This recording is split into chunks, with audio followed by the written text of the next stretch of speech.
It seems like almost every few hours, WikiLeaks dumps another batch of hacked emails from the Clinton campaign. We'll get to those in a minute. Kristen Fisher standing by. We also have new documents released to the House Oversight Committee suggesting the FBI investigation into Hillary Clinton's private email server and handling of classified information could have been tampered with. But first, new information just in on the alleged quid pro quo between the FBI and the State Department and the possible criminal consequences of it.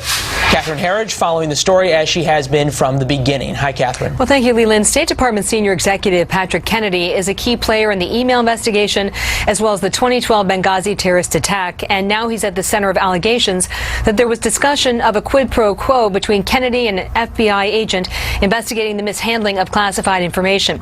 Staffers for 3 Republican members of Congress who sit on the Intelligence and Government Oversight Committees have reviewed new files from the FBI investigation. And based on those briefings, the allegation is that Kennedy wanted the classification of at least one email changed in a way that would benefit the department and Clinton.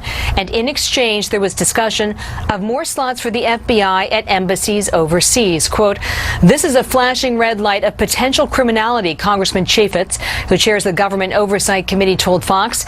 "Both myself and Chairman Devin Nunes of the House Permanent Select Committee on Intelligence are infuriated by what we have heard." This morning on Fox News Sunday, anchor Brett Baer pressed Hillary Clinton's running mate on the accusations.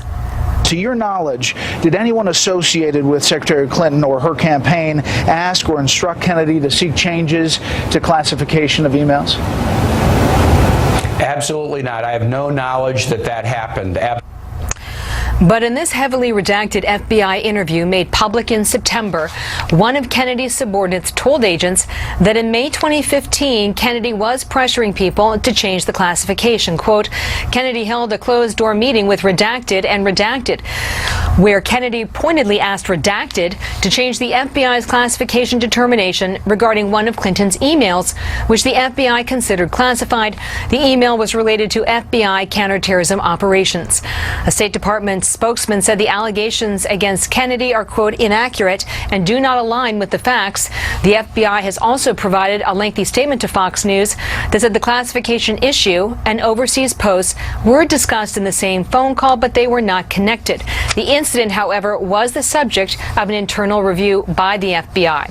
We expect these FBI files to be made public sometime tomorrow morning, and that's when we will be able to independently review them, Leland. Yeah, and you have to wonder when they release them how much of it's going to be, as you pointed out so often, I know, redacted. Very heavily redacted. All right, Catherine Herridge, we'll see you tomorrow morning. Thanks so much.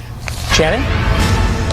Well, the latest batch of WikiLeaks emails reveals more behind-the-scenes campaign communication about Hillary Clinton's secret email server, as well as her ties to Wall Street and what she said in those private, high-paid speeches to business executives.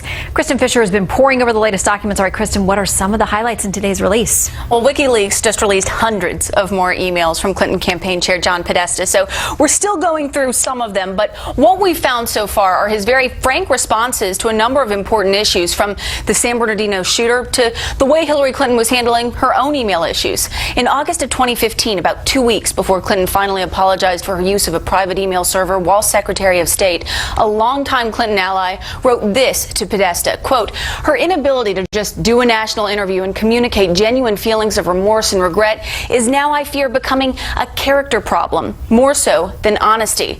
Well, Podesta responded by saying, quote, "Trying to figure out how to get her there and best way to execute." So that just goes to show you that even some of Clinton's top advisors were uncomfortable with the lack of remorse that Clinton was showing at the start of this whole scandal. Now, another email that's really raising some eyebrows has to do with Podesta's response to the San Bernardino terror attack. Someone sent Podesta this tweet from MSNBC's Chris Hayes, which read, "NBC News now reporting a U.S. citizen named Saeed Farouk believed to be one of the people involved in the shooting," to which Podesta responded, "Better if a guy named Saeed Farouk was reporting that a guy named Christopher Hayes was the shooter." So there you have one of Clinton's top aides lamenting the fact that the shooter had a Muslim name, and that really just underscores one of the biggest critiques of both Clinton and President Obama, their aversion to using the phrase Islamic terrorism or radical Islamic terrorism.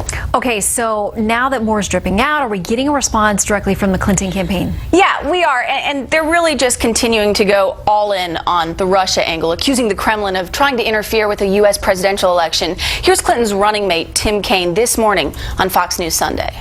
Since they're part of an effort by both Russia and WikiLeaks, and neither of those are kind of neutral transmitters of information, you can't just automatically assume that everything is on the up and up with these emails. Just as an example, there's one email that references me that is completely inaccurate.